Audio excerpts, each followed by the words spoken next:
चलिए, तो आज हम सीखने वाले हैं एप्लीकेशन, ठीक है, और निबंध, यानी कि एग्जाम के लिए बहुत ज़्यादा, यानी कि 5 नंबर का एप्लीकेशन और 10 नंबर का निबंध एकदम कंफर्म है आना है।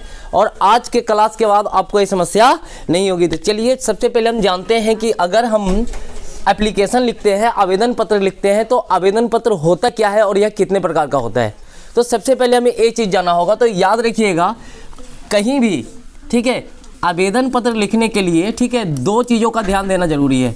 आवेदन पत्र में एक होता है औपचारिक, ठीक है, औपचारिक, ठीक है, आवेदन पत्र, और दूसरा जो होता है अनौपचारिक। क्या होता है? अनौपचारिक। आखिर ये होता क्या है, इसको पहले हम समझते हैं। औपचारिक और अनौपचारिक क्या होता है, पहले इसको अगर हम समझ लेंगे तो आवेदन पत्र लिखने में समस्या। तो याद रखिएगा, औपचारिक यानी कि जिससे आपका संबंध ना हो, जिससे क्या नहीं हो, संबंध ना हो, जिससे संबंध ना हो उसे औपचारिक कहते हैं। जैसे कि आपने प्रिंसिपल के पास लिख दिया ना, यानी कि उसके बाद आपने वीडियो के पास लिख दिया, कलेक्टर के पास लिख दिया, एसआरई के पास लिख दिया, तो उसे हम औपचारिक कहेंगे। क्या कहेंगे? क्योंकि हमें इससे कोई संबंध नहीं है, यानी कि जिसके साथ मेरा संबंध नहीं होता है उसे हम क्या कहते हैं? औपचारिक। औपचारिक का मतलब होता है कि व्यक्ति का कोई संबंध नहीं होना चाहिए। अगर आप प्रिंसिपल के पास लिखते हो तो क्या प्रिंसिपल के पास कोई संबंध है आपका? सिर्फ आवेदन पत्र लिख रहे हो।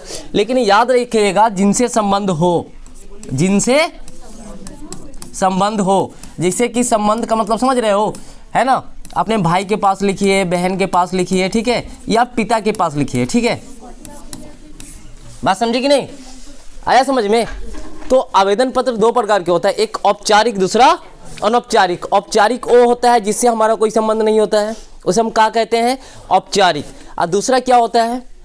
अनौपचारिक होता है जिससे हमारा संबंध होता है। जैसे कि हम अपने पिता के पास लिखते हैं, भाई के पास लिखते हैं, बहन के पास लिखते हैं, या फिर दोस्त के पास लिखते हैं। बात समझे कि नहीं?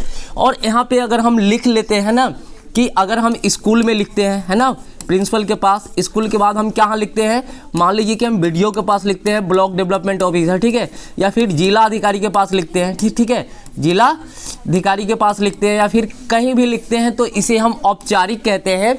क्योंकि इसका सीधा सीधा मतलब है कि इसका कोई संबंध नहीं है, इसका कोई संबंध नहीं है। चलिए, तो हम शुरू करते हैं। सबसे पहले हम औपचारिक को पढ़ते हैं, ठीक है। क्या पढ़ेंगे? औपचारिक प्रमाण पत्र कैसे लिखा जाता है। तो याद रखिएगा, एक फॉर्मेट में हम देखते हैं कि सबसे पहले आवेदन पत्र, तो हम स्कूल से शुरू करते हैं। अक्सर आपके जो एग्जाम में आता है ना, स्कूल से ही शुरू होता है ना। तो स्कूल में सबसे पहले हम स्कूल में लिखना सीखेंगे, फिर हम किसको लिखेंगे? थानेदार को लिखेंगे, ठीक है, फिर हम कलेक्टर को लिखेंगे, ठीक है, और फिर कलेक्टर को लिखने के बाद हम वीडियो को लिखेंगे। सारे एप्लीकेशन को हम आपको सिखा देंगे, कुछ नहीं, सिर्फ हेडिंग बदलना है, सारा एप्लीकेशन एक ही होता है, कोई समस्या नहीं होगी। तो कभी भी अगर स्कूल में छुट्टी के लिए एप्लीकेशन लिखना है तो सबको आता है लिखने। अब यहाँ पे देखिए, सबसे पहले यहाँ पे कुछ गाइडलाइन है। जैसे कि आपको एप्लीकेशन लिखना है तो यहाँ सेवा में, है ना, सेवा में, है ना, प्रधानाध्यापक, ठीक है, महोदय, है ना। अब सबसे पहले इस चीज़ का ध्यान देना है कि आपको अपने स्कूल का नाम लिख लेना है, ठीक है ना। जैसे कि राजकीय, है ना, प्राथमिक विद्यालय, या फिर मध्य विद्यालय, है ना, राजकीय प्राथमिक विद्यालय, है ना, कुछ भी लिख लीजिए। यहाँ पे मुजफ्फरपुर चाहे कुछ भी लिख लीजिए, ठीक है। अब यहाँ पे आपको विषय लिखना है। विषय का मतलब आपको छुट्टी क्यों चाहिए, है ना, आपको क्या लिखना है? विषय। विषय का मतलब होता है कि आपको छुट्टी क्यों चाहिए, ठीक है, छुट्टी क्यों चाहिए। तो यहाँ पे आप लिख सकते हो अपनी इच्छा, यानी कि आपको क्या करना है, नहीं करना है। तो यहाँ पे हम सीधा लिख देते हैं छुट्टी के संबंध में, छुट्टी के संबंध में, ठीक है। तो आपको क्या, यानी कि क्यों छुट्टी चाहिए, ये भी तो लिखना पड़ेगा वहाँ। अब यहाँ से हम शुरू करते हैं कि महाशय, है ना, महाशय, सभी ने निवेदन है कि मैं दिनांक, है ना, इतना से इतना तक, है ना, विद्यालय नहीं आ सकता, नहीं आ सकता हूँ, है ना, मुझे यानी कि तुम्हें या तो फिर तबीयत खराब है वो लिख दो, या फिर तुम्हें किसी रिश्तेदार के यहाँ जाना है वो लिख दो, है ना।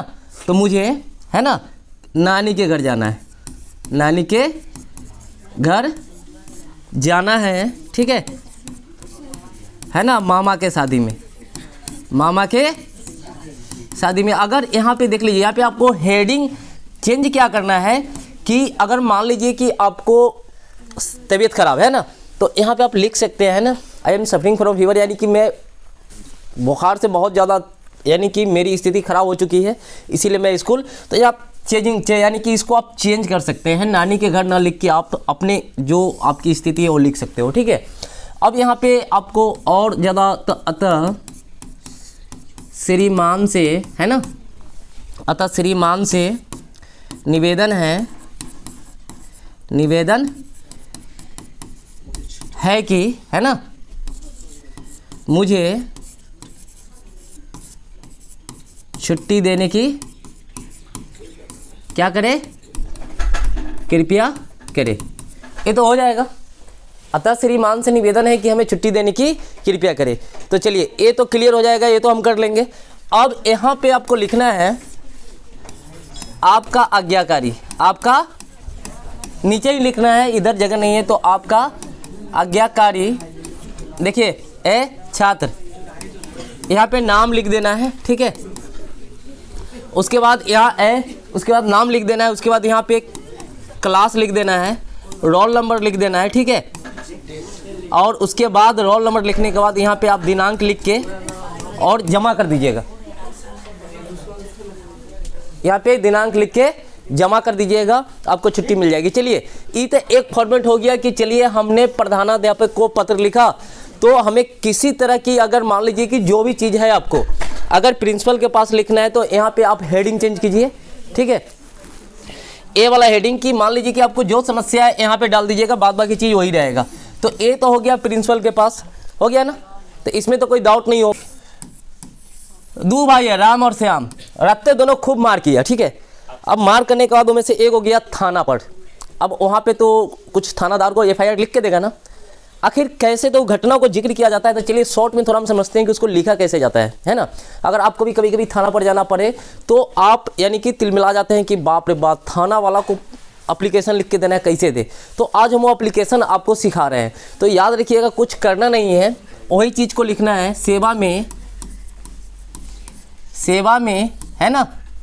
याद रखिएगा, थाना प्रभारी महोदय, थाना प्रभारी महोदय, है ना। अब यहाँ पे आपका जो थाना है उसका नाम लिख देना, आप कौन थाना को लिख रहे हो। तो मान लीजिए कि हम मनियारी थाना में आते हैं। कौन से थाना में आते हैं? मनियारी, है ना।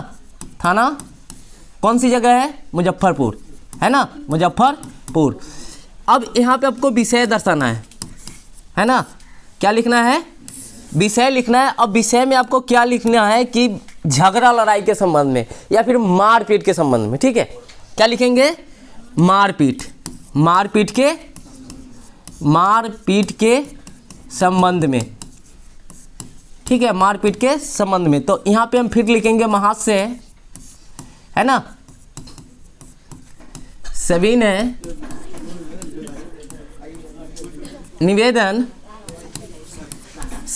निवेदन है कि, ठीक है, मैं,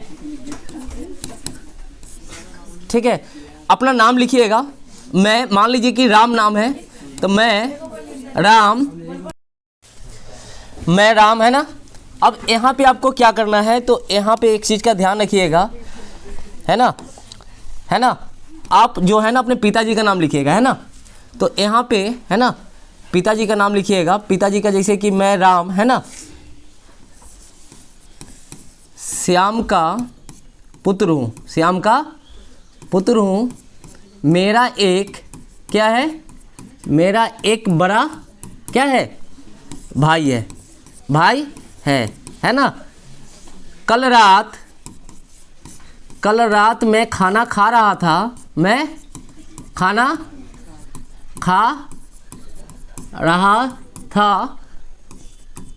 उसी समय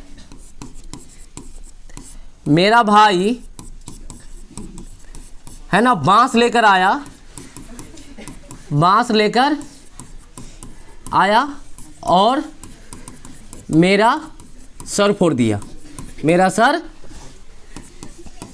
फोड़ दिया। ठीक है, अब सर क्यों फोड़ा इसका भी कारण बताना होगा, तो इसी के नीचे आप लिख दीजिएगा। तो यहाँ पे जमीनी विवाद है ना, कि वो सारा जमीन जो पापा ने हमें दिए थे, जो पापा ने हमें दिया था, वह हमसे मांग रहा है। क्या कर रहा है? हमसे मांग रहा है। देखिए ये सारा चीज़ आप जिक्र कर दीजिएगा। आप यहाँ पे एक चीज़ मेंशन कर सकते हैं, अपने गांव का नाम यहाँ पे मेंशन कर सकते हैं। ठीक है, गांव का नाम, अपने पंचायत का नाम। अगर यहाँ पे अगर आप मेंशन नहीं करते हैं तो आप नीचे उसको मेंशन कर दीजिएगा, कोई दिक्कत नहीं होगा। अगर यहाँ पे आप गांव का नाम मेंशन नहीं लिखते हो तो आप यहाँ पे लिख दीजिएगा, अतः श्रीमान से निवेदन है कि मुझे सुरक्षा दिया जाए। क्या दिया जाए? सुरक्षा दिया जाए और उचित क्या किया जाए? कार्रवाई किया जाए। लिख लोगे? आपको सुरक्षा दिया जाए और उचित कार्रवाई किया जाए, तो इसके बारे में तो आप लिख सकते हो। अब यहाँ पे आपको बनता क्या है कि आप क्या लिखिएगा? आपका विश्वासी, आपका आज्ञाकारी यहाँ नहीं लिखिएगा। आज्ञाकारी कभी भी हम स्कूल में लिखते हैं तो वहाँ पे लिखते हैं आज्ञाकारी। यहाँ पे हम क्या लिखेंगे? आपका विश्वासी। तो आपका विश्वासी आपका कौन होता है? यहाँ पे नाम लिखना है, पिता का नाम लिखना है, यहाँ पे ग्राम लिखना है। ठीक है, यहाँ पे थाना लिखना है। बात समझी कि नहीं? ग्राम लिखने के बाद यहाँ पे आप एक चीज़ को मेंशन कर दीजिएगा। अगर आपने वार्ड के बारे में नहीं लिखना है, ठीक है, तो यहाँ पे ग्राम लिखने के बाद यहाँ पे आप पंचायत लिख के, ठीक है, हाँ, पंचायत के बारे में लिख दीजिएगा, कौन से वार्ड में पढ़ते हैं उसके बारे में लिख दीजिएगा। ठीक है, उसके बाद यहाँ पे जिला लिख के डेट डाल दीजिएगा। ठीक है, मेंशन इतना कर दीजिएगा, ये सारा चीज़ हो जाएगा। इतना कर सकते हो? तो चलिए, अगर थानेदार के पास पत्र लिखना है तो लिख लोगे?